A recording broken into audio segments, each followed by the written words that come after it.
다시 한번 기뻐하며 와 함께 노래 부르리 소리 높여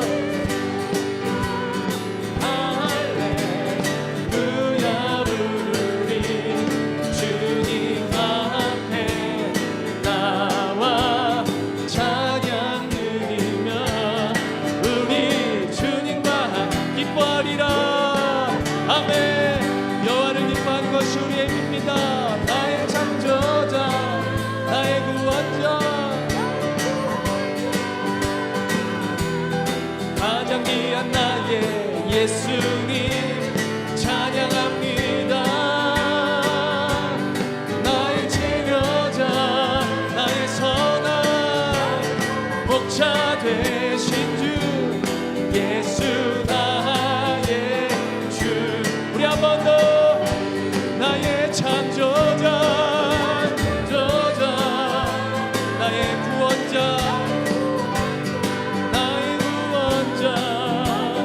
나의 예수님 찬양합니다. 나의 치료자 나의 선한 목자 되신 주 예수 내 영혼이 듣도록 우리 더 큰 목소리로 선포하십시다. 나의 창조자 나의 구원자 가장 귀한 나의 예수님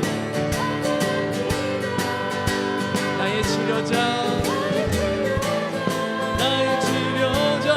나의 선한 목자 되신 주 예수 나의 주 찬양하리. 아멘. 구주 예수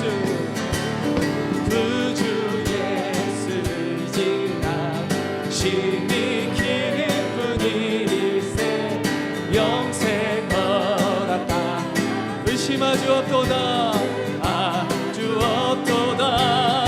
예수 믿는 것은 많은 증거 많도다.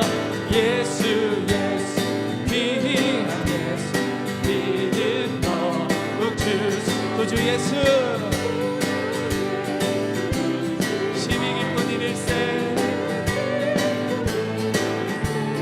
주를 믿는 나의 맘 그의 피에 적시네. 예수 믿는 것은 많은 증거 많도다. 예수 귀한 예수 믿는 것 구주 예수 죄악 벗어버리네. 많이 받고 영생함을 주께 모두 얻었네. 예수 믿는 것은 많도다. 예수 귀한 예수 믿는 것 구주 예수 구원함을 얻었네.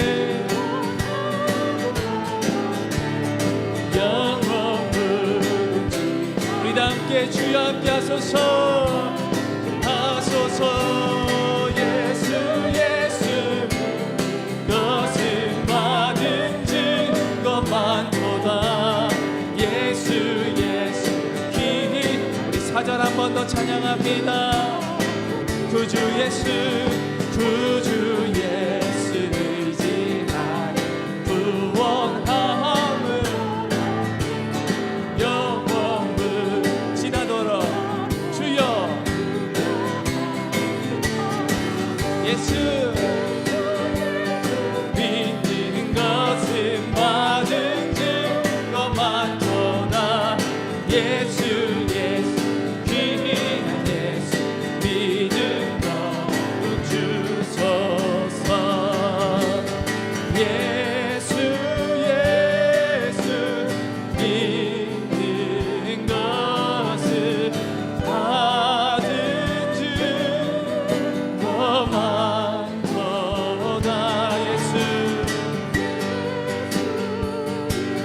귀한 예수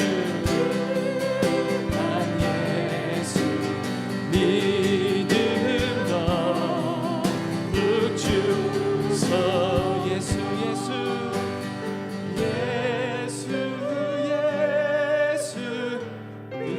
믿는 것은 받은 줄 고맙도다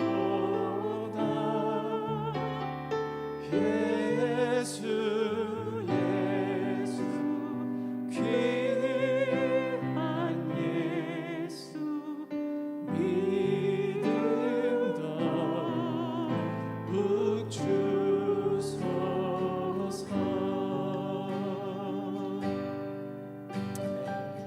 주님 우리에게 믿음을 더하여 주시옵소서. 모든 상황 속에서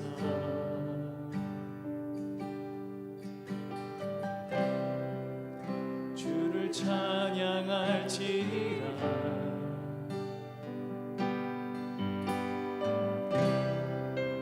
주는 너의 큰 사랑을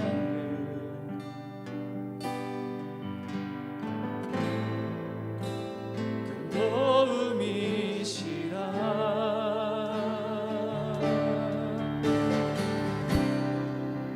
주의 얼굴 구할 때 우리 주의 얼굴을 구하십시다. 주의 영을 부으사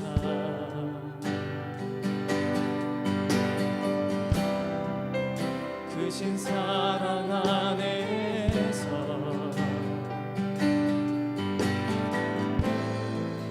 주를 보게 하소서.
상황 속에서 주를 찬양할지라 주를 찬양할지라 주는 너의 큰 사랑 주는 너의 큰 사랑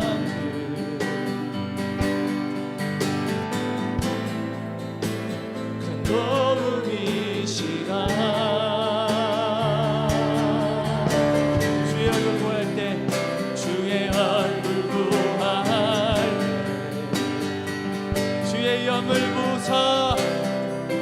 주의 영을 부으사 크신 사랑 안에서 크신 사랑 안에서 주를 보게 하소서. 내 영혼이 확정되고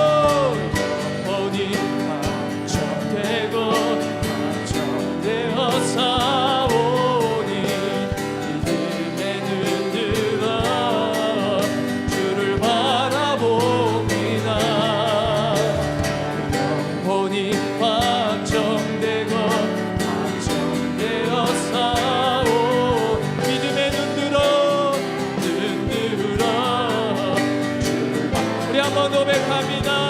내 영혼이 확정되고 영혼이 확정되고 믿음의 눈으로 주를 바라봅니다. 영혼이 확정되고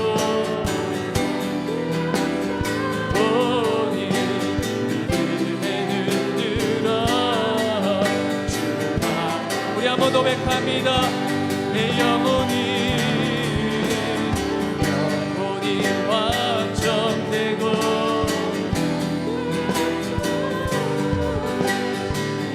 믿음의 눈으로 주를 바라봅니다.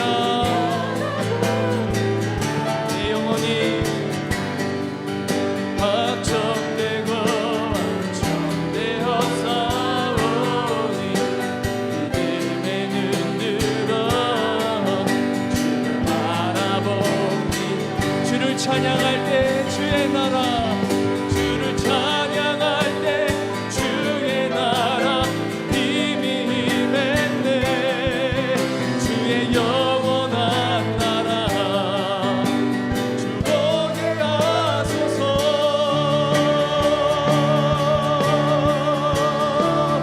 내 영혼이 확정되고 확정되어 싸워 믿음의 눈으로 주를 바라봅니다. 내 영혼이 확정되어 싸워 믿음의 눈으로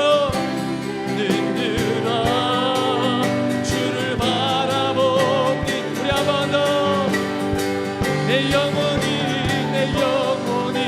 확정되고 내가 주님을 바라보기로 결정합니다. 하나님 내 눈을 들어 내 믿음의 눈을 들어 주님을 바라보며 나아갑니다. 내 영혼이 확정되어 싸우니 믿음의 눈으로 주를 바라봅니다. 예수는 그리스도 예수는 그리스도 예수는 주 하나님의 영으로 하나님의 영으로 경배 드리리. 지존하신 주님 이름 앞에 지존하신 주님 이름 앞에 모두 무릎 꿇고 경배 거룩하신 주님 보좌 앞에 엎드려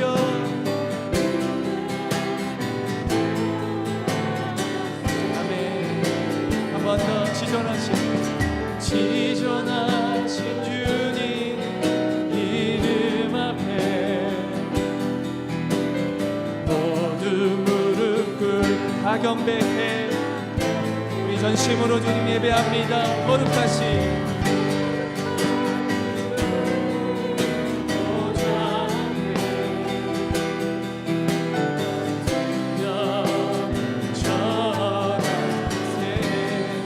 예수는 그리스도 예수는 그리스도 예수는 주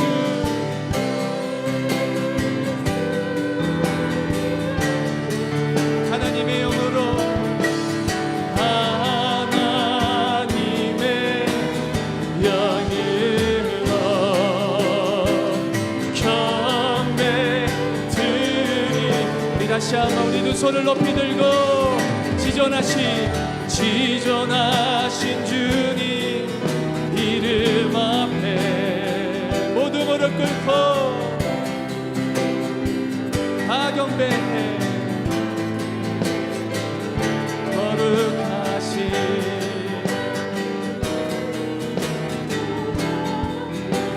엎드려 절하세. 우리 전심으로 우리 하나님 예배하십시다. 지존하신 주님 이름 앞에, 지존하신 주님 이름 앞에 모두 무릎 꿇고 다 경배해. 거룩하신 주님 보좌 앞에 엎드려 절하세. 예수는 그리스도, 예수는 주, 는 주, 하나님의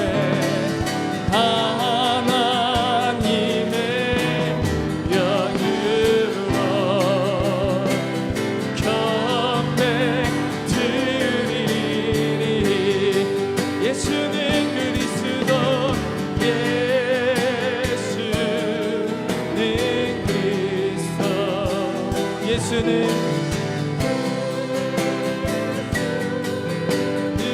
주, 하나님의 영으로, 님의 영으로 경배 드리리. 예수는 그리스도. 우리 모두 다 눈을 감고 우리 주님을 바라보십시다. 예수는 주, 하나님의 영으로, 하나님의 영으로 경배 드리리. 우리 한 번 더. 예수는 그리스도, 예수는 그리스도,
사랑하는 성도 여러분, 평안하셨습니까? 2021년 복음의 능력으로 회복하라 주제 특강 시작하겠습니다. 제가 잠깐 기도합니다. 아버지 하나님, 2021년 저희들에게 허락해 주신 것 감사를 드립니다. 코로나19로 인해서 온라인 교회표 특강 안타깝지만 그러나 영상을 통해서 우리 모든 성도들이 복음을 더 깊이 마음속에 간직하고 복음의 능력으로 우리의 삶의 전 영역이 회복되는 귀한 역사가 있게 해 주시옵소서. 오늘 권현경 교수님 보내주셨사오니 교수님을 통해서 저희들에게 주시는 귀한 메시지를 가슴에 담고 2021년을 시작하게 해 주시옵소서. 예수 그리스도 이름으로 기도드리옵나이다. 아멘. 강사님을 소개하겠습니다. 권현경 교수님은 현재 숭실대학교 기독교학과 신약학 교수로 재직하고 계십니다. 다양한 강의, 기독교 방송 출연을 통해 열정적으로 하나님의 말씀을 가르치고 계십니다. 미국 예일 대학교와 영국 런던 대학교 킹스 칼리지에서 수학을 하셨습니다. 이제 강사님 나오실 때에 여러분 각 곳에서 힘차게 박수로 맞이해 주시기 바랍니다. 강사님 나오시겠습니다.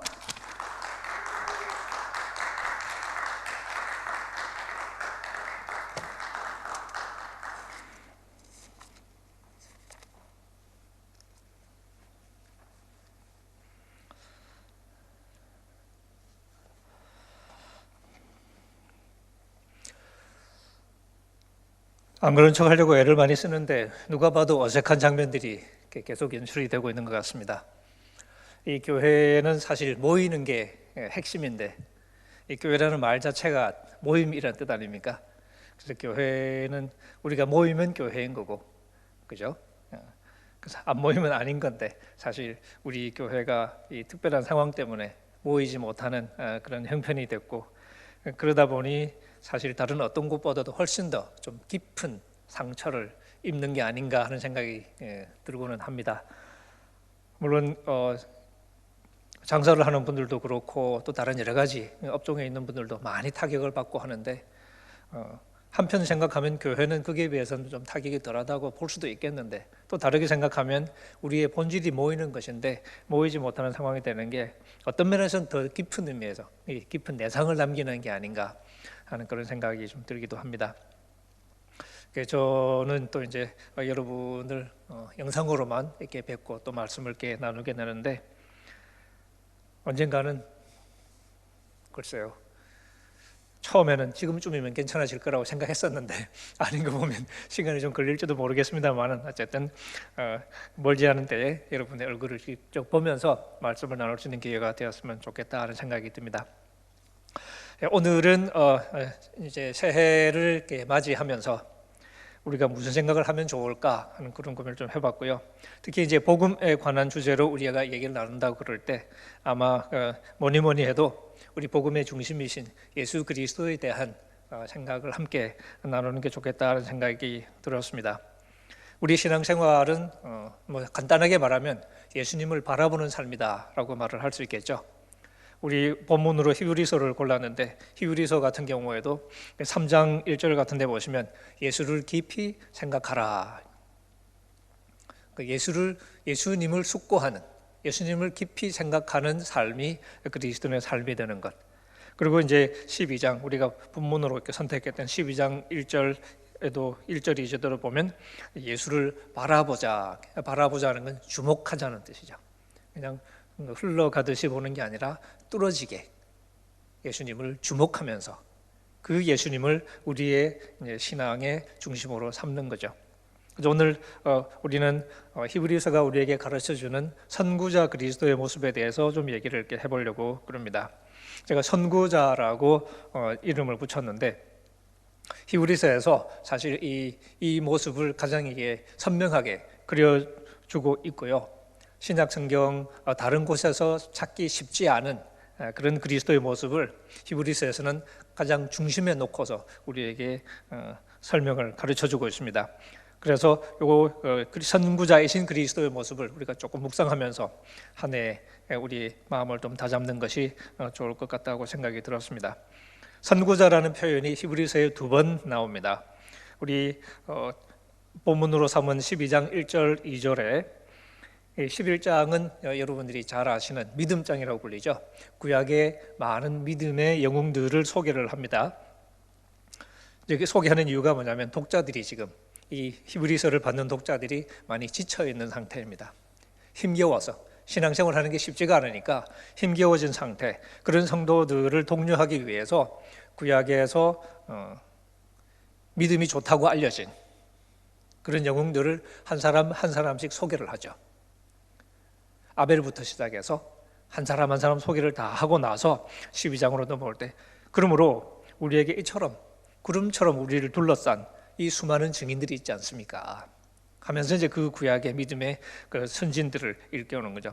그러므로 우리도 모든 무거운 것과 얽매기 쉬운 죄들을 다 벗어버리고 인내하면서 우리 앞에 놓여 있는 이 다름질 달리기를 달려가자. 그리고 믿음의 주요 온전하게 하시는 이신 예수를 바라보자. 이제 이게 믿음의 주라고 이렇게 되어 있는데, 이 주라는 단어는 보통 우리가 믿음의 우리 주님이라고 할 때 그 단어와는 전혀 다른 단어입니다. 번역이 조금 아쉬운 대목이 되겠는데요. 바로 여기 쓰인 단어가 제가 선구자라고 번역하는 바로 그 단어입니다. 그러니까 믿음의 선구자이시고, 선구자이실 뿐만 아니라 또 믿음의 완성자, 온전하게 하시는 분이라는 것은 결국 완전하게 하시는 분이거든요. 그러니까 믿음을 시작하면서 앞서가는 선구자이시기도 하고 동시에 그것을 완성하는 분이기도 한 이 예수님을 우리가 바라보자. 그리고 그 예수님을 바라보면서 우리가 열심히 우리 앞에 놓인 길을 달려가자라고 성도들을 독려하고 있습니다. 이 선구자라는 그림은 2장에 사실 이렇게 한번 먼저 나왔었습니다. 2장 10절에 보시면 그 표현이 나오는데요.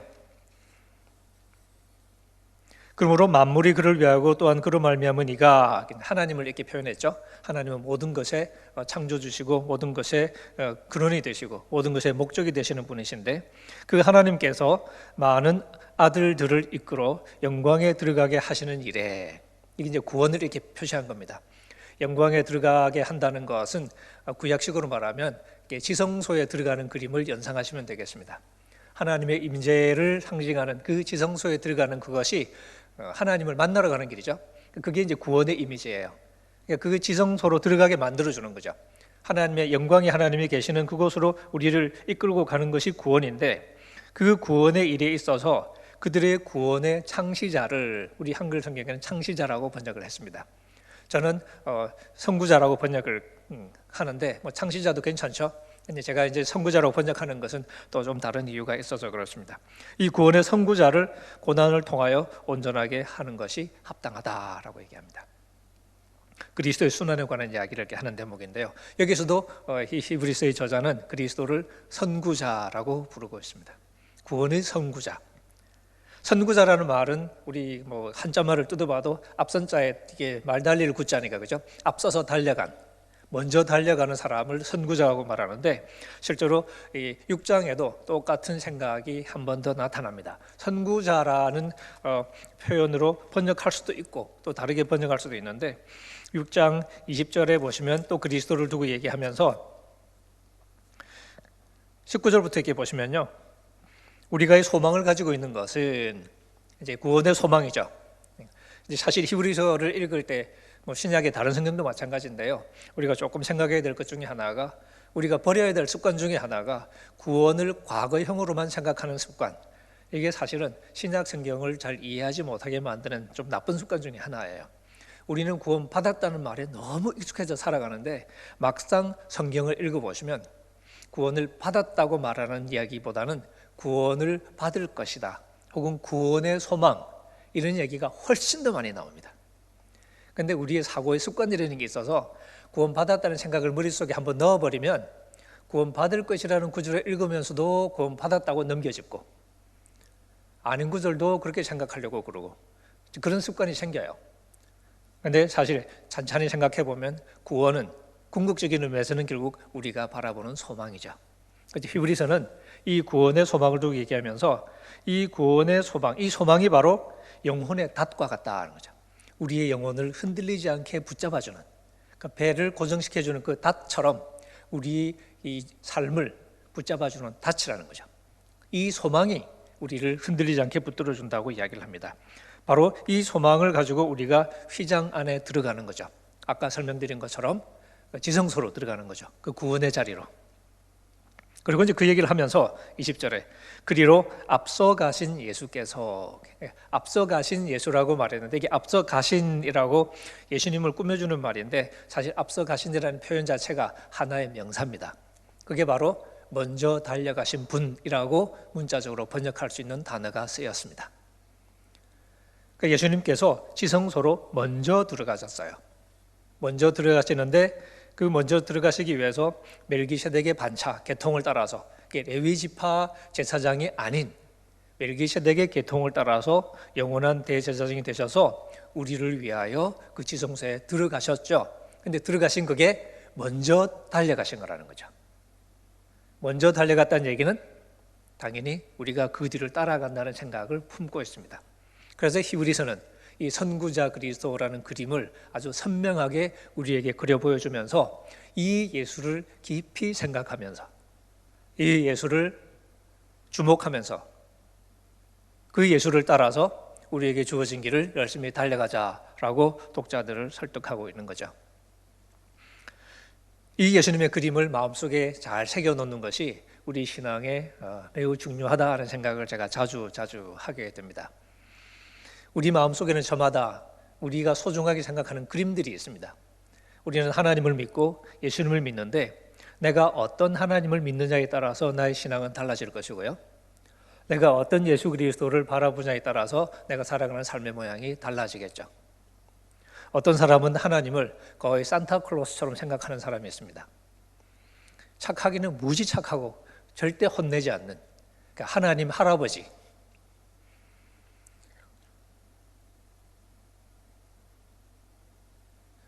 이게 부분적인 진실이긴 하죠. 하나님은 참 좋으신 분이시니까, 그리고 우리를 위해서 뭐든 아끼지 않고 내어주시는 분인 걸 우리가 아니까 어떤 면에서는 맞는 그림인데, 하지만 또 이게 전부가 아니죠. 하나님은 우리에게 모든 것을 내어줄 만큼 지극한 사랑으로 우리를 바라보는 분이기도 하지만, 동시에 우리가 참 하나님의 자녀처럼 되기를 바라시는, 그래서 때로는 우리를 혼내기도 하고 때로는 우리를 훈육하기도 하고, 그렇게 해서 우리로 하여금 올바른 길로 가도록 만들어주시는 그런 하나님. 그리고 한 걸음 더 나가면 신약 성경이 여러 번 반복해서 우리에게 강조하는 대로 결국은 우리의 모든 걸 두고 그냥 오냐오냐 하는 분이 아니라 공정하신 분, 우리의 삶을, 우리의 행위를 따라 심판하시는 분, 그런 분으로 우리에게 다가오죠. 근데 그건 우리가 까먹고 싶어요. 불편하니까. 그래서 우리는 좋은 하나님만 기억하고 싶고 나머지 하나님은 좀 잊어먹고 싶고, 근데 그렇게 되면 우리가 건강한 하나님과의 관계를 맺을 수는 없겠죠. 우리 마음속에서 그려낸 나만의 환상 속에서 살아가는 게 될 테니까. 그걸 우리는 우상이라고 그럽니다. 근데 우리는 하나님을 섬긴다고 말하면서도 그런 우상을 섬기는 결과가 될 수가 있는 거죠. 우리가 주님을 생각하죠. 예수 그리스도를 생각합니다. 이 예수 그리스도 우리가 어떤 분으로 생각하냐에 따라서 우리의 신앙의 색깔이 많이 달라질 겁니다. 우리에게 가장 익숙한 그림 중에 하나는 십자가에 달려 계신 예수 그리스도의 모습입니다. 이 그림이 우리에게 소중한 이유가 뭐냐면, 예수님의 그 십자가 희생을 통해서 우리의 죄가 사해지기 때문에, 그리고 이 죄는 우리가 스스로 사할 수 있는 것이 아니기 때문에 예수 그리스도의 속죄가 아니면 우리에게 희망이 없거든요.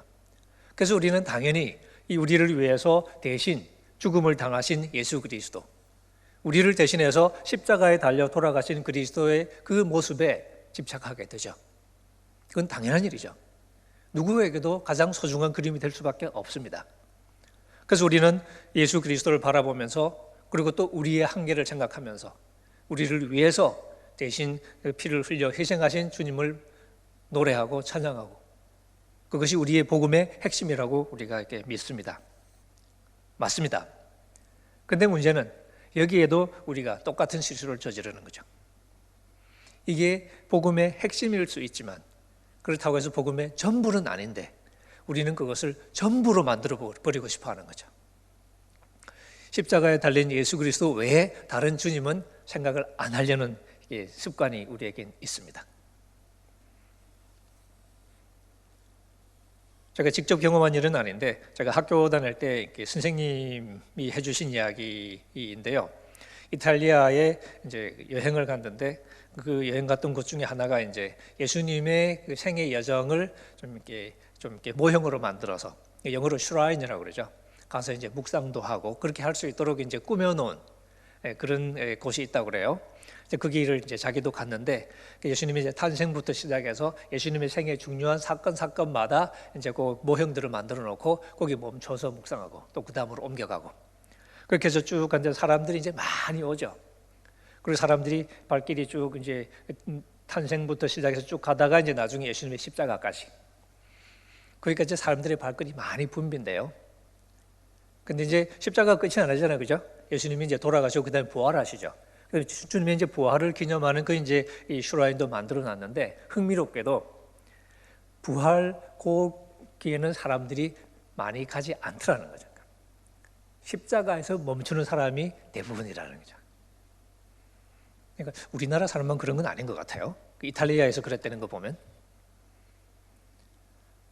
그러니까 우리에게는 예수님의 십자가는 바로 그냥 껴안고 싶지만 그 이후의 이야기는 왠지 모를 부담으로 다가오는 부활 얘기를 하기 시작하면 이게 뭔가 조금 이제 우리가 좀 이렇게 쉽지가 않아지는 거죠. 우리가 신앙생활 할 때도 보면 제가 이제 우리 성도님들과 여러 문맥에서 얘기를 나눠보면 비슷한 느낌을 가질 때가 많습니다. 많은 성도님들이 마음속에 십자가에 달려 돌아가신 예수 그리스도를 소중하게 간직하고 있습니다. 그건 참 좋습니다. 근데 그게 주님에 대해서 가진 유일한 그림인 것 같다는 생각이 들 때가 있습니다. 다른 주님에 대해서는 전혀 아는 바가 없는. 그렇게 되면 이게 우리의 신앙이 기울어지는 거죠. 혹은 나쁘게 말하면 병드는 거죠. 예수님의 그림이 예수님을 잘 알 수 있게 해주는 다양한 그림이 필요한데 우리가 한 가지 그림에만 집착을 하게 되면 마치 우리가 밥을 먹을 때 한 가지 반찬만 고집을 피는 것처럼 근데 한 가지 반찬만 고집을 피면 우리가 영양가를 골고루 섭취를 못하니까 우리가 건강해질 수는 없겠죠. 근데 입에는 자꾸 땡기니까 자꾸 찾긴 하겠죠. 그것처럼 십자가에 달린 예수 그리스도가 당장 우리에게 너무 와닿는 게 많으니까 그리고 좀 더 적나라하게 말하면 우리에게 참 편리하기도 하니까 우리가 잘못할 때마다 엎드려서 구하면 우리를 용서해 주시는 그래서 우리는 그 그림에 자꾸 집착을 하게 되는 거죠. 그런데 그 그림에만 집착하면 우리는 늘 그 그림에 어울리는 사람으로만 남게 되는 거죠. 우리는 십자가 제가 이렇게 생각해 보면 잘할 때도 생각해 보면 금요 기도회 같은 거 이렇게 많이 하지 않습니까, 그죠? 그 금요 기도회 때는 주로 예수님의 십자가에 관한 노래를 많이 불렀던 것 같아요. 늘 주님의 십자가에 관한 찬송을 부르면서 눈물도 흘리고 그런 분도 많았고요. 근데 그게 우리에게 이게 감동적으로 다가옵니다. 근데 그 노래만 자꾸 부르면 어떻게 되냐? 예수님의 십자가에 달린 예수님이 나에게 이 감격으로 다가오기 위해서는 나는 그 그림에 맞는 사람이 되어야 되잖아요, 그죠? 그래서 나는 늘 그 십자가에 달리신 주님을 필요로 하는 죄인으로 남을 수밖에 없습니다. 제가 가끔 죽을 수밖에 없는 죄인 신드롬이라고 이렇게 좀 이렇게 이름을 부르기도 하는데요. 내가 죽을 수밖에 없는 죄인이라야 십자가에 달린 그리스도가 의미가 있기 때문에. 그래서 십자가에 달린 그리스도에 집착하는 만큼 나는 알게 모르게 죽을 수밖에 없는 죄인이라는 의식을 가지고 그 앞에 서게 된다는 거죠. 그게 맞는 얘기죠. 우리는 죽을 수밖에 없는 죄인이니까. 근데 문제는 복음 이야기가 거기서 끝나는 게 아닌 거죠. 근데 우리는 거기서 멈춰버리는 거예요. 그러다 보니까 가장 소중해야 될 이 십자가조차도 결국에는 왜곡되고 마는 거죠. 어떻게 왜곡되냐? 이게 인간이라는 게, 여러분, 뭐 저도 그렇지만 여러분도 사실 별로 안 착하잖아요. 인간은 원래 이기적이잖아요. 그러니까 복음도 결국은 이기적으로 만들어가는 거죠. 결국 나에게 편리한, 내 욕망을 정당화해주는 수단으로 둔갑시켜버리는 거죠. 그래서 결국 나중에 가만히 보면 우리가 어떻게 하고 있냐면, 마음대로 살다가 십자가 가서 회개하고, 또 마음대로 살다가 십자가에 엎드리고, 마음대로 살다가 십자가에 엎드리고, 이런 일을 반복하고 있는 그런 경우들이 적지 않게 되는 거죠. 근데 그것은 성경이 우리에게 그려 보여주는 신앙의 모습은 아니죠. 특히 그래서 이 히브리서는 우리에게 그것과는 다른 그리스도의 모습, 선구자 그리스도의 모습을 그려 보여줍니다. 선구자라는 말은 아까 말씀드린 것처럼 앞서 달려가신 분이시고, 그 이야기의 바닥에는 우리가 그 뒤를 따라간다는 생각이 이미 깔려 있습니다. 왜 따라가냐? 따라가야만 하는 거니까 그런 거죠. 한편으로 구원은 하나님께서 우리에게 주시는 순전한 은혜이기도 하죠. 하지만 그림을 살짝 바꾸면 구원은 우리가 달려갈 여정이기도 합니다. 그 누가 달려가냐? 우리가 달려가야죠. 그런데 우리는 가끔 나는 안 달려가고 구원의 목표 지점에 도착해 있는 희한한 그림을 그립니다. 그걸 우리가 착각이라고 그러죠. 나는 가지 않고서도 내가 목표에 도달해 있기를 바라는, 그래서 우리가 즐겨 쓰는 말 중에 하나가 구원 받았다는 말인 거죠. 이미 됐다고 생각할 수 있는 방법 중에 하나니까. 근데 아까 말씀드린 것처럼 실제로 성경은 우리에게 그런 언어 습관을 별로 가르치지 않습니다. 구원 받았다는 말은 별로 안 나옵니다. 나오더라도 조금 다른 뉘앙스로 나옵니다. 오히려 많은 경우에 구원의 소망에 관해서 얘기하죠. 우리가 가야 하는 길이 있기 때문에. 그런데 우리는 이제 이렇게 되면 얘기가 힘들어지죠. 우리가 가야 된다라고 말하면 그림이 쉽지가 않으니까, 내가 끼면 안 될 것 같으니까 나를 빼고 싶어요. 그래서 구원을 이야기할 때도 나는 빠진 채로 하나님께서 모든 것을 다 해주시고 그리스도께서 모든 것을 다 해주시는 그림만을 그리고 그게 행복해하고 싶어요. 근데 그렇게 돼서 그림이 그려지면 좋은데 그건 그림이 안 그려지는 거예요. 내가 안 들어가고 들어갈 수 있냐 하는 그런 질문하고 똑같은 거죠. 내가 그 길을 가지 않고서 목적지에 도달할 수는 없는 거 아니냐 하는 거죠. 그런데 우리는 그 부분을 자꾸 생각을 안 하고 싶어 하는 거죠. 왜? 내가 일단 들어가서 내가 주인공이 되면 이게 일을 망칠 것 같아서. 자신이 없어서 그렇기도 하고, 나를 포기하기 싫어서 그렇기도 하고, 이유는 여러 가지일 거예요. 근데 어쨌든 나는 빼고 싶어 하는 거죠. 근데 나를 빼고서는 아무 이야기도 할 수 없다는 것이 우리 복음의 이야기입니다.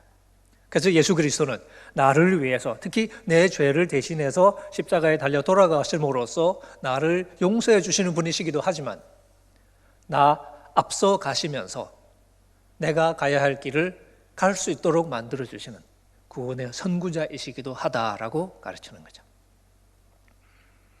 예수님이 선구자라는 얘기는 무슨 얘기냐? 우리에게 있던 자리로 오신 거죠. 우리가 있는 똑같은 자리로 오셔서, 이게 이제 성육신입니다.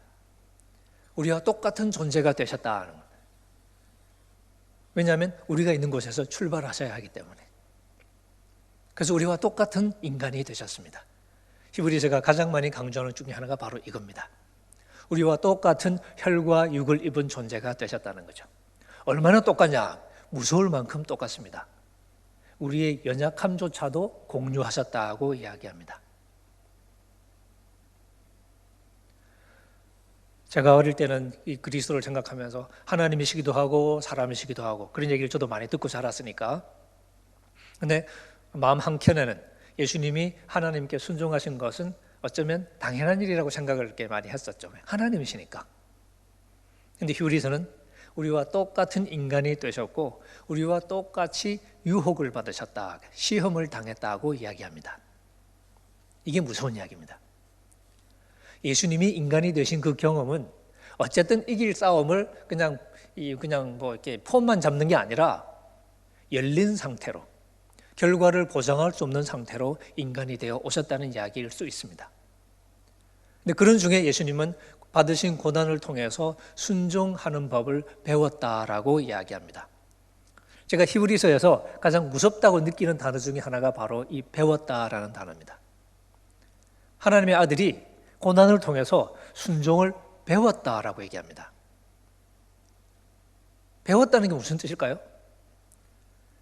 예수님은 원래 순종하도록 되어 있는 분이야 라고 말하는 것이 정확하지 않다는 거죠. 지금 우리가 그런 것처럼 인간 예수님에게도 불순종의 가능성은 생생한 가능성으로 열려 있었던 거죠. 근데 그런 상황에서 예수님은 받으신 고난을 통해서 순종하는 법을 배웠던 겁니다. 그게 우리와 달라지는 대목입니다.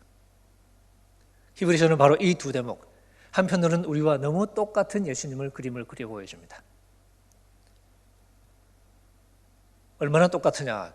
우리의 연약함을 속속들이 아시는 분이죠. 왜? 겪어봤기 때문에. 그런 예수님이니까 우리의 연약함을 누구보다도 잘 아는 분이니까 우리가 힘겨워하고 우리가 비틀거리고 그럴 때 그런 우리를 바라보시면서 이해를 못해서 막 혀를 차고 난리가 나는 게 아니라 아는 거죠. 그러니까 우리의 연약함을 공감할 수 있는 분이라는 사실이 우리에게 또 희망이 되는 거죠. 그래서 우리가 주님께 당당하게 자신 있게 나갈 수 있는 이유가 바로 거기 있다라고 얘기합니다. 왜? 우리의 연약함을 다 아시기 때문에. 그래서 히브리서는 선구자 그리스도의 한 중간, 이 한 가지 측면, 이 우리의 연약함을 알고 공감하는 이 그림을 매우 상세하게 그려 보여줍니다. 이 주님의 그림이 우리 마음속에 있는 것이 참 중요하다고 생각합니다. 우리의 연약함을 아는 주님이라. 우리가 올바른 존재가 되길 바라시지만 우리의 연약함 또한 아시는 분. 실제로 우리가 살아가다 보면 그죠? 많은 상황들을 만나는데 그 상황의 상당 부분은 우리의 한계, 우리의 연약함 때문에. 그럴 때 우리는 자꾸 움츠러들죠.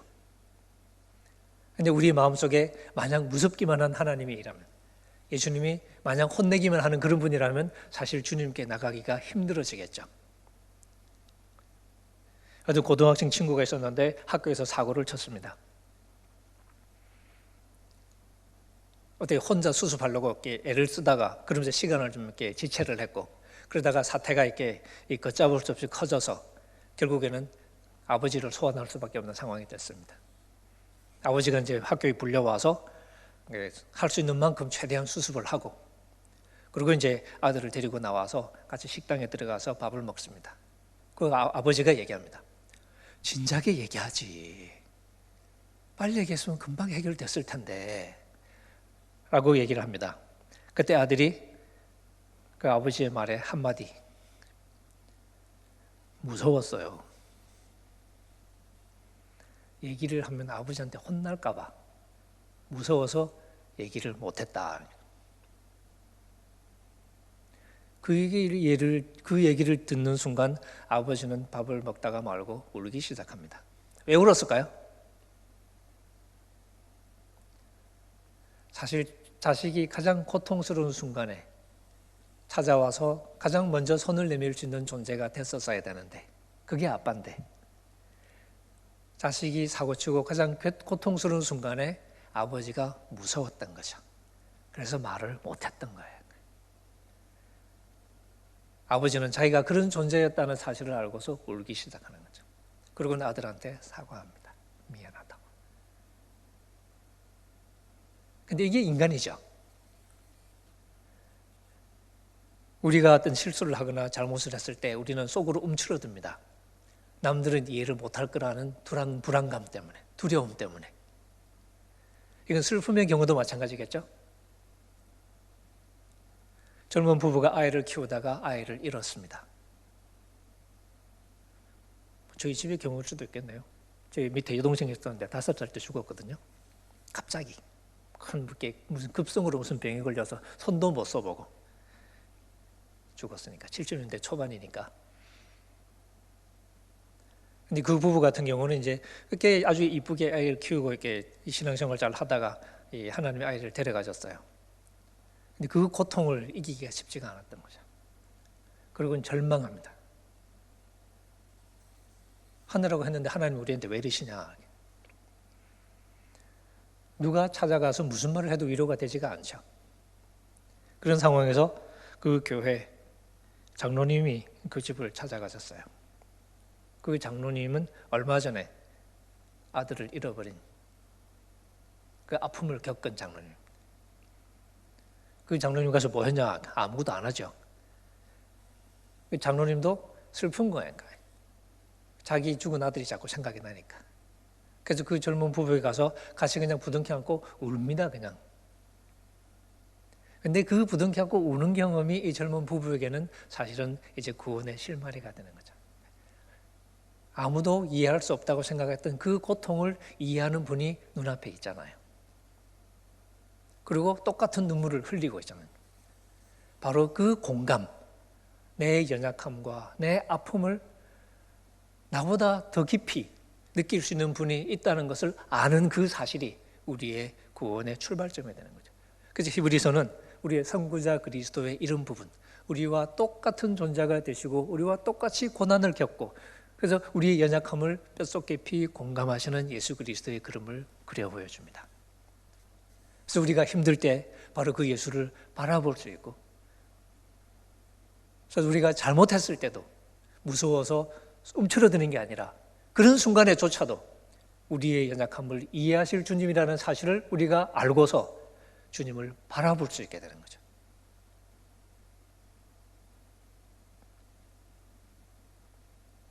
물론 우리의 아픔을 공감한다고 해서 그것이 구원자의 유일한 조건은 아니겠죠. 공감은 가장 중요한 조건 중에 하나이긴 하지만 공감으로 우리가 구원받을 수는 없을 겁니다. 조금 전에 제가 드린 말씀은 실제로 있었던 얘기인데 지금 하는 얘기는 제가 꾸며낸 얘기입니다. 한번 그림을 그려 보여주는 거죠. 그 젊은 부부가 아이를 잃고서 고통스러워하고 있는 순간에 그런 상황에 그 얘기를 들은 또 다른 사람이 하나가 있습니다. 그 사람은 전에 함께 교회 생활을 하던 분인데 집사님 부부. 근데 그분도 교통사고로 자식을 잃어버렸습니다. 너무너무 고통스럽겠죠. 근데 가끔 이제 그런 경우들이 있는데 자식을 잃어버리고 나서 부부 사이가 급속도로 악화되기 시작한 거죠. 가끔 서로가 상처, 아픔이 있는 중에 말을 잘못할 때도 많잖아요. 그런 경우도. 예를 들어서 이렇게 그런 상황에서 아유 좀 잘 챙기지. 이 말 한번 해버리면 끝장나거든요. 그렇게 해서 부부 사이가 극도로 나빠지고 그리고 이제 이 집사님은 슬픔을 이기지를 못해서 술을 마시기 시작하고 그러다 결국은 이혼을 하게 되고 이제 알코올 중독이 되고 식당에서 잘리고 결국 노숙자의 신세로 전락한 상태. 그래서 노숙자가 되어 있는 상태인데 어떻게 하다가 이 청년 때부터 이렇게 예뻐하던 그 젊은 부부가 아이를 잃었다는 소식을 들었습니다. 얼마나 공감이 될까요? 그래서 그 부부를 찾아갔습니다. 젊은 부부가 그 사람께 노숙자가 되어 있는 그분을 이렇게 맞이하는데 그 모습을 봤을 때 이게 젊은 부부에게 위로가 됐을까요? 어땠을까요? 위로가 아니라 오히려 무서움. 왜 그럴까요? 아픔을 공감하는 걸 치면 그 누구보다도 더 깊이 공감할 사람일 텐데, 그죠? 그 누구보다 아픔을 느낀 사람이니까. 근데 그분의 방문이 구원으로 느껴지는 게 아니라 무섭게 다가오는 거죠. 왜? 찾아가셨던 장로님과는 달리 그분은 슬픔에 패배하면 어떻게 되는지를 보여주는 사례니까 그런 거죠. 슬픔이 우리 인간을 어떻게 망가뜨릴 수 있는지를 보여주는 사례를 바로 눈앞에 보고 있는 거죠. 그러니까 무서운 거예요. 위로는커녕. 그러니까 공감이 된다고 말했을 때, 그리고 그 공감이 우리의 문제 해결의 실마리가 된다고 말했을 때 그 공감이라는 것은 공감과 더불어서 우리를 그 슬픔으로부터 혹은 그 연약함으로부터 벗어나게 만들어줄 가능성을 볼 때죠. 그게 바로 장로님의 방문이었습니다. 반대로 그 노숙자 집사님의 방문은 절망의 경우를 보여준 거죠. 그래서 선구자이신 예수 그리스도는 우리와 똑같은 존재가 되어서 우리와 똑같은 시험을 당하고 똑같은 고통을 겪었지만 그 예수 그리스도가 우리가 힘들 때 우리의 희망이 될 수 있는 것은 그 연약함을 이겨낸 분이시고 그 유혹을 이기고 순종한 분이시기 때문에, 승리하신 분이시기 때문에 우리에게 희망이 되는 거죠. 공감과 더불어서 우리에게 나갈 길을 만들어주는 분이기 때문에 그런 거죠. 그래서 히브리서는 우리와 똑같은 예수 그리스도를 강조하면서 동시에 우리와 다른 그리스도를 또 강조합니다. 우리와 똑같이 시험을 받았지만, 하지만 우리와는 달리 순종하신 하나님의 아들의 그림을 그려 보여주고, 이렇게 고난을 통해서 순종하심으로써 우리를 구원할 수 있는 온전한 구원자의 조건을, 자격을 갖추셨다라고 이야기를 해줍니다. 바로 이 그리스도를 우리가 마음속에 새기는 거죠. 우리의 아픔을 잘 아시는 그리스도. 하지만 동시에 우리가 허우적일 때, 우리가 앞으로 나가지 못해서 덤벙거릴 때 우리가 서 있는 바로 그 자리에 오셔서 우리와 똑같은 존재가 되어서 앞서 나가시면서 길을 만들어 주시고, 그리고 그 길을 앞서가시면서 이제 우리로 하여금 그 길을 따라오게 만들어 주시는 분. 그래서 우리는 그 예수를 바라보면서 우리에게 주어진 길을 걸어가는 것을 배우는 거죠. 히브리서는 이런 그리스도의 모습을 우리에게 그려 보여줍니다. 이 그림이 소중한 이유는 우리에게 가야 할 길이 있기 때문입니다. 우리는 이 길을 가지 않는 법을 찾으려고 너무 많은 시간을 낭비했는지도 몰라요. 그리고는 그 길을 가지 않으려고 하는 것이 마치 믿음 좋은 것인 것처럼 포장을 했는지도 모릅니다. 하지만 우리가 가지 않아도 되는 구원의 길은 존재하지 않습니다. 예수님이 마태복음에서 말씀하시는 것처럼 우리 앞에는 두 가지 길이 있습니다. 문이 두 개가 있습니다. 생명으로 가는 문도 있고 영생으로 가는 문도 있고, 그리고 그 문과 길이 있죠. 생명으로 가는 그 문과 길은 문도 작고 길도 험하고, 멸망으로 가는 문은 크고 길도 좋고 그래서 많은 사람들이 찾고, 우리는 그런 편한 길이 아니라 힘든 길을 선택하는 사람들이라고 이야기합니다. 왜? 거기에 구원이 있다는 것을 알기 때문에. 히브리서는 예수님께서 우리에 있는 자리에 오셔서 그 길을 먼저 가셨다고 이야기합니다. 근데 왜 굳이 인간이 되셨어야 했냐라고 질문하면 답은 간단합니다. 사람의 구원은 사람이 이룰 수밖에 없기 때문입니다. 안 그러면 사람이 될 필요가 없겠죠? 하나님이 사람이 되시지 않고서도 사람을 구원할 수 있다면 굳이 사람이 되는 그런 헛수고를 할 필요가 없겠죠? 근데 왜 하나님이 사람이 되셨어야 되냐? 사람은 사람으로서 구원할 수밖에 없기 때문입니다. 제 말이 좀 이상하게 들리시나요? 내가 빠진 채로 내가 구원받을 수 없다는 게 사실이라면 사람을 구원할 수 있는 건 사람뿐인 거죠. 근데 사람이 구원할 수가 없습니다. 왜? 사고 쳤으니까. 그래서 하나님이 사람이 되신 거죠. 그리고 우리가 서 있는 이 자리까지 오셨던 거죠. 그리고 우리가 갈 수 없어서 허우적이는 이 상태에서 예수님이 친히 앞서 가시면서 길을 만들어 주신 거죠. 결국 우리가 그 구원의 길을 가는 거죠. 그럴 수 있기 위해서 우리에게 오셔서 우리의 선구자가 되어주신 거죠. 사도 바울도 예수 그리스도를 아담과 비교하면서 고린도전서에서 그렇게 얘기하죠. 죽음이 사람을 통해서 온 것처럼 생명도, 부활도 사람을 통해서 온다라고 이야기합니다. 그래서 아담 안에서 모든 사람이 죽은 것처럼 그리스도 안에서 모든 사람이 생명을 얻을 것이다 라고 이야기합니다. 아담 안에서 모든 사람이 죽었던 것처럼 그리스도 안에서 모든 사람이 생명을 얻는 이유가 뭐냐면, 죽음이 사람으로부터 왔다면 부활도 사람으로부터 와야 되기 때문에, 그래서 그리스도께서 아담이 되셨다 하는 거죠.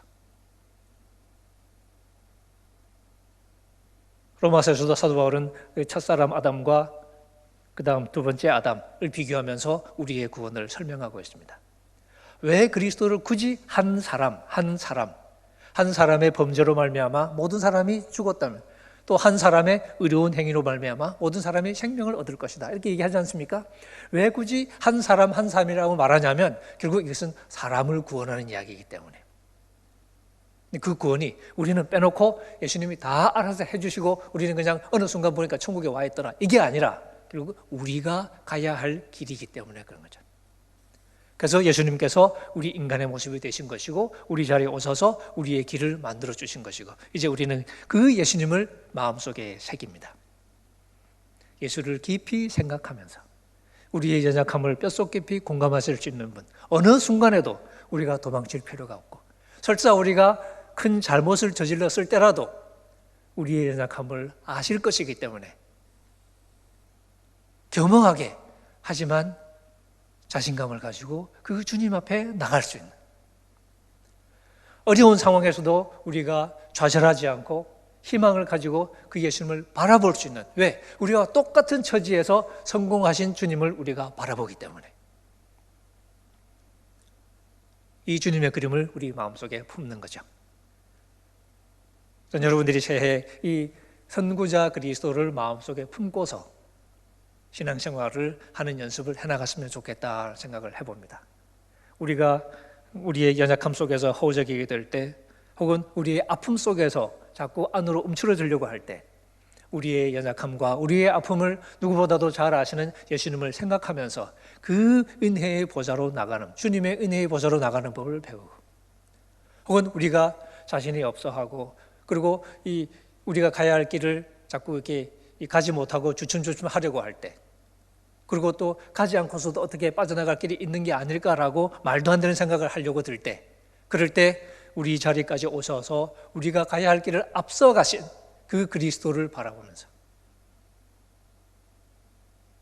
주어진 길을 마다하지 않고 가시면서 그 치욕을 감당하신 그리스도를 바라보면서, 그 고난을 감당하신 그리스도를 바라보면서 우리도 우리에게 주어진 내가 가야 할 그 길을 당당하게 걸어가는 거죠.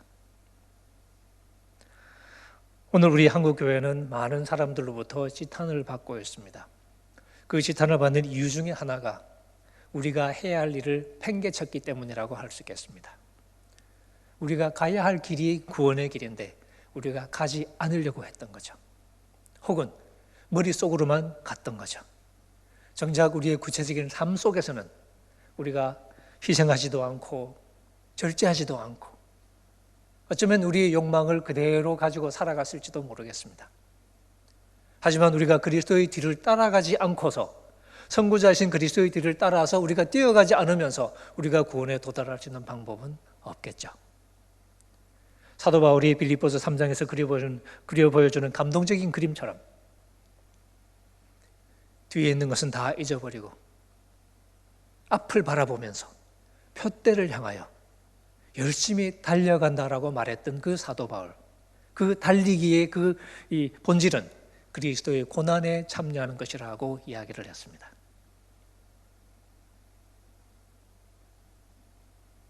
그리스도인들은 바로 이런 그리스도의 고난을 마음속에 새기면서 지금 이 현재의 삶 속에 그리스도의 고난을 닮아가는 삶을 살아감으로써 우리에게 주어진 구원의 길을 달려가는, 지금 우리가 그리스도의 그 고난을 본받아 가면서 언젠가는 그리스도의 부활을 우리가 본받게 될 거라는 희망을 품는 거죠.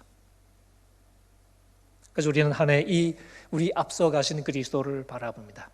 바울이 빌립보 3장에서 그려 보여주는 그 그림처럼, 혹은 히브리서가 우리에게 그려 보여주는 그 그림처럼 우리 구원의 선구자가 되시는 분, 그리고 이 구원의 이 여정의 완성자가 되시는 예수 그리스도를 바라보면서 우리에게 주어진 길을 열심히 달려갑니다. 달려가지 않는 사람에게는 선구자 그리스도가 의미가 없을 것입니다. 내가 달려가지 않는데 앞서 달려갔다는 게 무슨 의미가 있겠습니까? 대신 달려갔다고 말하고 싶겠죠. 하지만 그리스도는 대신 달려가는 분이 아닙니다. 달려가는 것은 대신 할 수 있는 게 아니기 때문에 이제 그것은 우리에게 주어진 숙제이기도 하죠. 물론 우리만 남겨놓고 네가 알아서 해봐라고 말씀하시는 건 아닙니다. 지금도 우리는 은혜의 보좌로 나아갑니다. 우리의 연약함을 공감하고 우리를 위해서 중보하시는 그리스도를 바라보는 거죠. 사도 바울도 로마의 성도들에게 편지하면서 성령께서도 말할 수 없는 탄식으로 우리를 위해서 기도해 주신다고 이야기를 하고, 그리스도께서도 우리를 위해서 기도하고 계신다고 이야기를 하고, 그 하나님의 사랑과 또 그리스도와 성령님의 중보하심 속에서 오는 우리는 우리의 하루하루를 살아갑니다. 이 선구자 그리스도를 마음속에 새기면서 우리의 길을 걸어가는 거죠. 저는 여러분들에 대해서 잘 모르지만, 그리고 여러분들도 누구 못지않게 이 코로나 때문에 많이 힘겨워하고 계시겠지만, 이런 어려움 속에서도 우리에게 주어진 이 새로운 한 해, 우리의 선구자이신 그리스도의 그림을 우리의 마음속에, 마음 한가운데 걸어놓고 주야로 그 그림을 감상하고 그 그림을 묵상하면서 우리가 연약할 때, 우리가 지칠 때 그 그림 앞에 서서 그 그림을 우리가 마음속에 생각하면서 우리에게 주어진 길을 달려가는, 길을 다시 한번 결심하는 그런 하루하루가 된다면, 그리고 우리가 1년을 그렇게 살아간다면 그리스도께서 우리 앞서 달려가신 분답게,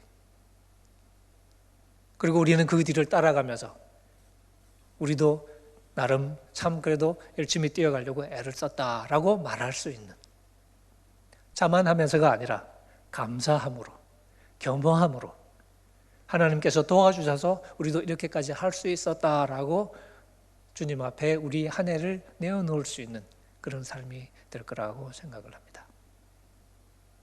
여러분 마음속에 많은 그림들이 있겠죠. 그 무엇보다도 선구자 그리스도의 그림이 여러분의 마음에 자리 잡기를, 그리고 이 그리스도를 사랑하고 이 그리스도를 바라보고 이 그리스도를 열망하면서 우리에게 주어진 한 해를 살아가는 저와 여러분이 되기를 주의 이름으로 축원합니다. 함께 우리 기도하시겠습니다.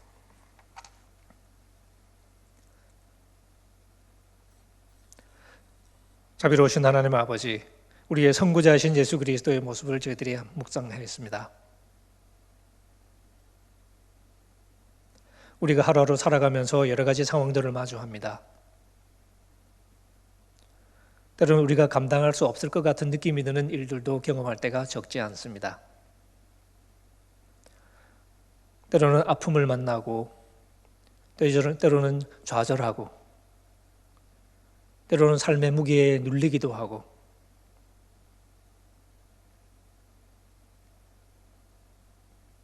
때로는 우리의 한계 때문에 부끄럽고 어쩔 줄 몰라 하는 때도 적지 않습니다. 그런 우리가 무릎을 꿇고 고개를 들어 우리 앞서 달려가신 예수 그리스도를 바라봅니다. 나와 똑같은 한 인간이 되셔서 나의 연약함과 나의 아픔을 누구보다도 잘 아시는 주님이시고, 그러나 그 고난 중에 순종함을 배워서 온전함을 이루셨던, 그리하여 나보다 앞장서 가시면서 내가 갈 길을 만들어 주신 그리스도신, 이 선구자 그리스도를 바라보며 우리의 한 해를 시작하려고 합니다. 하나님, 저희들에게 믿음을 더해 주십시오. 어떤 순간에도 이 그리스도를 마음에서 잊지 않게 도와주시고, 이 예수를 바라보는 믿음으로 우리에게 주어진 한 해를 살아가면서 우리가 걸어가야 할, 우리가 달려가야 할 우리의 길들을 열심히 달려가는 믿음의 용사들이 될 수 있게 주님 도와주옵소서. 어려운 환경 속을 살아가고 있습니다. 하지만 이 어려움이 우리의 핑계가 되지 않게 도와주시고, 이럴 때일수록 더욱더 주님을 향한 믿음으로 주어진 삶을 열심히 살아가며 우리 하나님께서 원하시는 삶의 열매를 맺어가는 저희들 되게 도와주옵소서. 예수님의 이름으로 기도합니다. 아멘. 이 시간 우리 함께 기도하기를 원합니다. 시간 우리 함께 찬양하신 후에 주어진 말씀 위에서 하나님 우리에게 주신 말씀 붙들고 뜨겁게 기도하기를 원하는데요. 원하고 바라고 기도합니다 라는 찬양 함께 찬양하신 후에 우리 계속해서 함께 기도하도록 하겠습니다.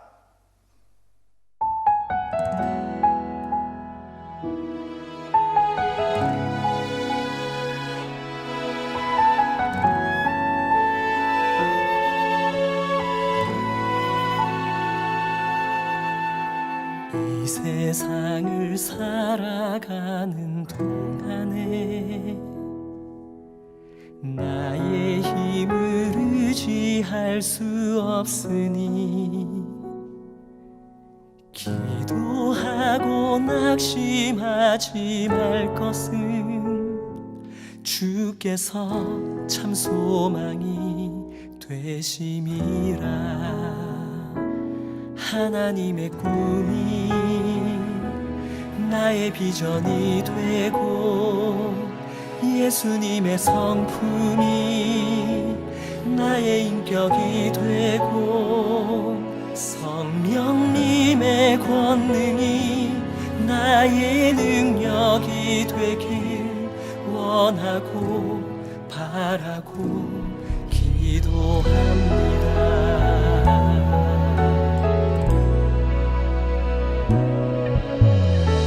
세상을 살아가는 동안에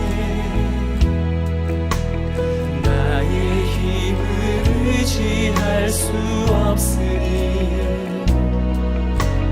기도하고 낙심하지 말 것을 주께서 참 소망이 되심이라. 걸어가는 동안에 세상에 거두지할 수 없으니 감사하고 낙심하지 말 것을 주께서 참 기쁨이 되시니라. 하나님의 꿈이 나의 비전이 되고 예수님의 성품이 나의 인격이 되고 성령님의 권능이 나의 능력이 되길 원하고 바라고 기도합니다.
비전이 되고 예수님의 성품이 나의 인격이 되고 성령님의 권능이 나의 능력이 되길 원하고 바라고 기도합니다. 하나님의 꿈이 나의 비전이 되고 예수님의 성품이 나의 인격이 되고 성령님의 권능이 나의 능력이 되길 원하고 바라고 기도합니다. 원하고 바라고 기도합니다. 원하고 바라고 기도합니다.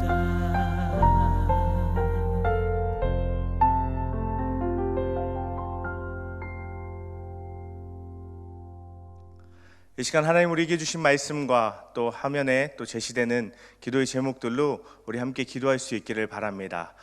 선구자 대신 우리의 선구자로 우리의 연약함을 도우시는 예수 그리스도를 의지함으로 올 한 해 넉넉하게 승리할 수 있는 한 해 될 수 있도록 하나님의 은혜와 도우심을 구하며 이 시간 함께 기도할 수 있기를 바랍니다. 또한 우리가 달려가야 할 그 구원의 길, 우리가 주님 안에서 걸어가야 할 그 믿음의 길을 능히 걸어가며 또 하나님의 능력을 힘입어서 또 하나님의 복음의 통로와 축복의 통로가 되는 우리의 삶을 살아갈 수 있도록 위해서 우리 이 시간 주님 한번 부르고 합심해서 간절히 기도하겠습니다. 주여! 하나님 아버지 감사합니다. 하나님 우리에게 새 한 해를 허락하여 주시고 우리가 이 한 해 동안 달려갈 수 있는 귀한 믿음의 말씀을 허락하여 주심에 감사를 드립니다. 우리의 선구자 되신 예수 그리스도를 바라볼 수 있는 온전한 믿음을 우리에게 허락하여 주시옵소서. 우리의 삶 가운데 때로 지치고 넘어져서 더 이상 달려갈 힘이 없을 것 같은 그때에 우리의 앞서 걸어가시며 우리보다 앞서 모든 고난을 감당하시고 이겨내신 그 예수님을 바라보며 예수님의 은혜를 구하며 의지하며 나아갈 수 있는 우리의 삶이 되게 하여 주시옵소서. 하나님 우리가 하나님의 은혜를 구하며 하나님의 은혜를 힘입어서 하나님이 회복해 하시는 그런 우리의 삶을 살아갈 수 있도록 하여 주시고 또한 하나님 간절히 기도하는 것은 우리가 믿음 안에서 마땅히 달려내야 할 아버지 하나님 우리의 구원의 길을 걸어갈 수 있는 그 결단이 우리에게 있게 하여 주시옵소서. 예수 그리스도께서 내셨지만 우리가 걸어가야 할 그 길 하나님을 의지하여서 우리가 걸어가야 할 그 길을 아버지 주저없이 걸어갈 수 있는 우리의 삶이 되게 하여 주시옵시고 하나님 그런 우리의 삶의 모습을 통하여서 하나님의 영광이 하나님의 살아계심이 드러나게 하여 주시며 하나님 많은 이들이 복음의 능력과 복음의 역사를 깨달아 주님 앞에 돌아와 아버지 하나님 영광을 위해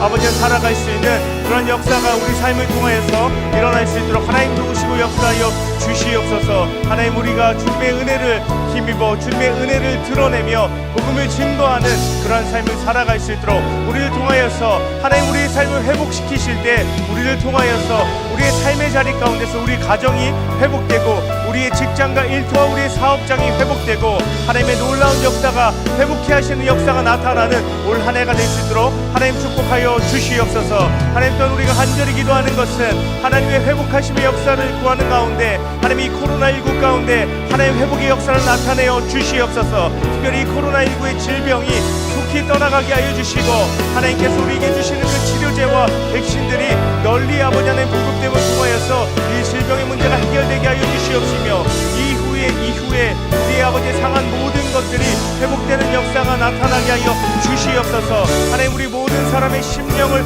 회복시켜 주시옵시며 하나님 또 경제적인 어려움들을 회복시켜 주시고 또 질병으로 당한 어려움 하나님 회복시켜 주시옵기를 간절히 기도합니다. 하나님의 회복의 역사가 2021년 온 땅 가운데 모든 이들 가운데 나타날 수 있도록 하나님 축복하시고 역사하여 주시옵소서. 주님의 은혜가 이 땅 가운데 넘쳐흐르는 2021년 주님의 회복케 하시는 은혜가 충만한 2021년 될 수 있도록 하나님 축복하시고 역사하여 주시옵소서.